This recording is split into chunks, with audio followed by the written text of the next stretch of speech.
మనం ఇప్పుడు మాట్లాడబోయేది 2025 yearly predictions, అంటే రాశి ఫలితాలు ఎలా ఉన్నాయో మాట్లాడుకుంటున్నాం. దానికన్నా ముందు మనం మాట్లాడుకోవాల్సింది ఏంటంటే గోచార రీత్యా ఎలా ఉంది, గోచారంలో ఏమేం ప్లానెట్స్ మూవ్ అవుతున్నాయి 2025లో ఫస్ట్ మాట్లాడుకోవాలి. ఏదైనా రాశి ఫలితాలు ఎప్పుడు మాట్లాడుకున్నా మనం గోచారమే ఫస్ట్ మాట్లాడుకుంటాము.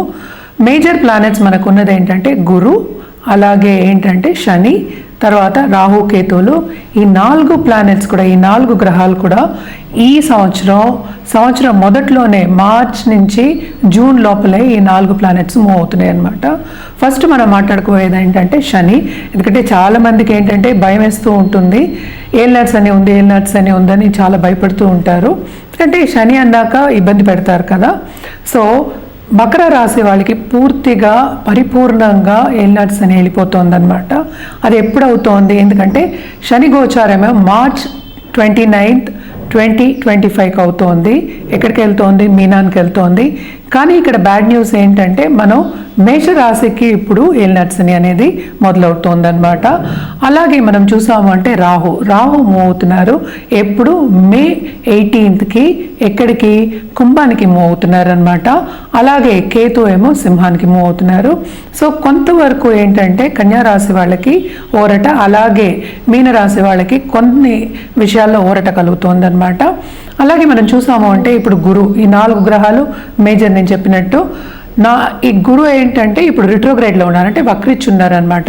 ఆయన ఫిబ్రవరి 4కి డైరెక్ట్ అవుతున్నారు. ఎక్కడ? వృషభ రాశిలో.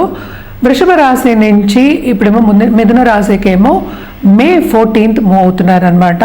సో ఈ 4 గ్రహాలు బట్టి మనం మిగతా రాశి ఫలితాలన్నీ మాట్లాడుకుంటూ ఉంటాం.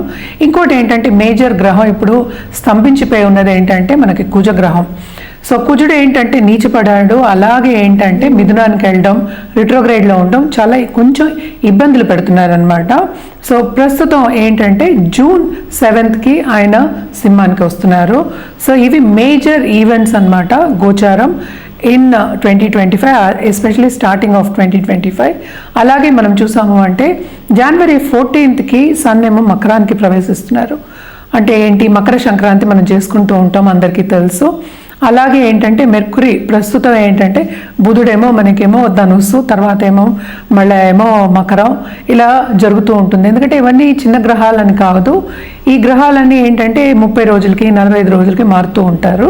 సో అంతవరకు మనము మరీ ఎక్కువ తీసుకోలేము, ఎందుకంటే మనం మాట్లాడుకునేది సంవత్సర ఫలితాలు.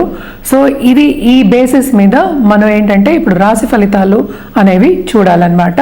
ఎప్పటిలాగే మనం ఎప్పుడు ఫస్ట్ మాట్లాడుకునేది మేషరాశి గురించి. ఇప్పుడు మనం మాట్లాడుకోబోయేది మిథున రాశి వాళ్ళ గురించి. అంటే మిథున రాశి 2025 అంటే ఇయర్లీ ఫలితాలు ఎలా ఉన్నాయి, రాశి ఫలితాలు ఎలా ఉన్నాయి చూద్దాం. ఈ సంవత్సరం అంతా మిథున రాశి వాళ్ళకి బాగుంటుందనే చెప్పాలి, especially second half of this year.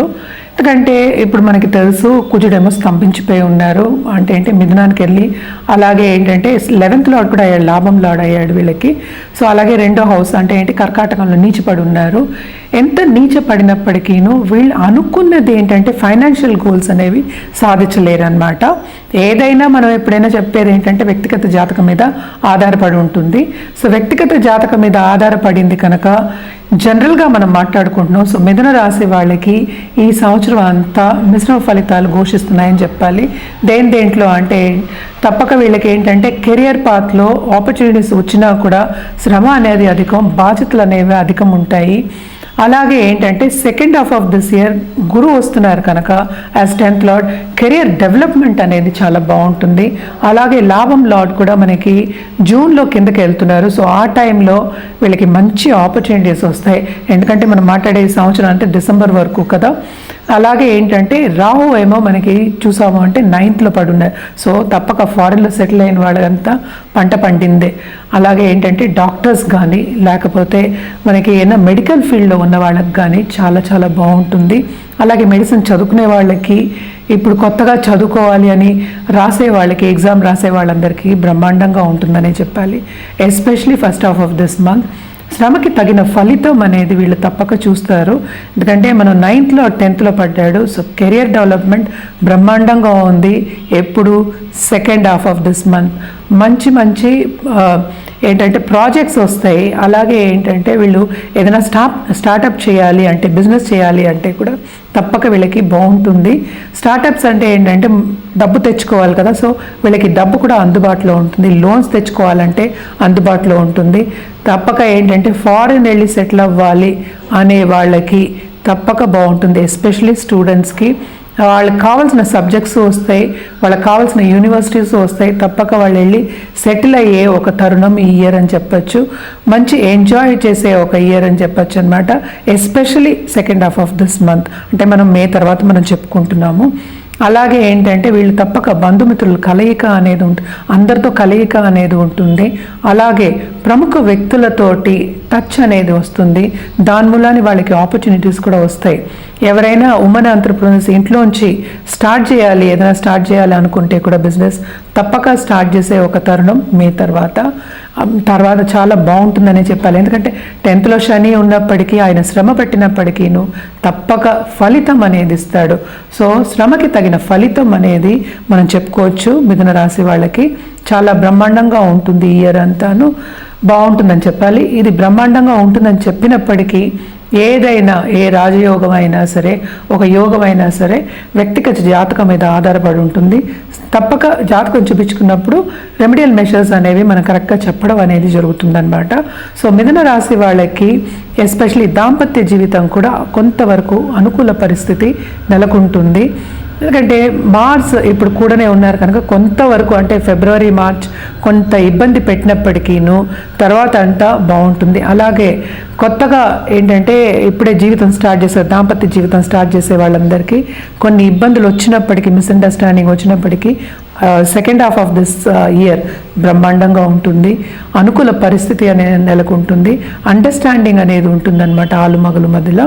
అలాగే ఎవరైనా లవ్ రిలేషన్షిప్ కావాలని కోరుకున్న వాళ్ళందరికీ కూడా second half of this year బాగుంటుందని చెప్పాలన్నమాట.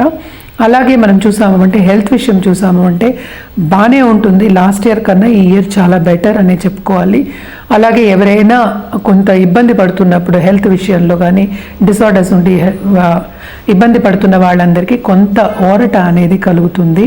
అలాగే స్టాక్ మార్కెట్లో ఉన్న వాళ్ళకి, ఫైనాన్షియల్ మార్కెట్లో ఉన్న వాళ్ళకి తప్పక second half of this year చాలా బాగుంటుంది, బ్రహ్మాండంగా ఉంటుంది.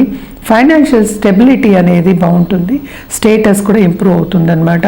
గురువు వచ్చిన తర్వాత 10th లార్డ్ కనుక తప్పక బ్రహ్మాండంగా ఉంటుందనే చెప్పాలి. అలాగే 9th రాహు కనుక ఎవరైనా ఆన్లైన్ బిజినెస్ చేసేవాళ్ళు కానీ, లేకపోతే ఆన్లైన్ కన్సల్టెన్సీ చేసేవాళ్ళు కానీ, ట్రైనింగ్లో ఉన్న వాళ్ళకి కానీ చాలా బాగుంటుంది.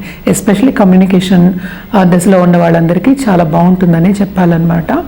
మనం పరిహారాల విషయానికి వచ్చేప్పటికీ తప్పక వీళ్ళు విష్ణు సహస్రనామం నిత్యం పారాయణం చేయడం చాలా చాలా మంచిది.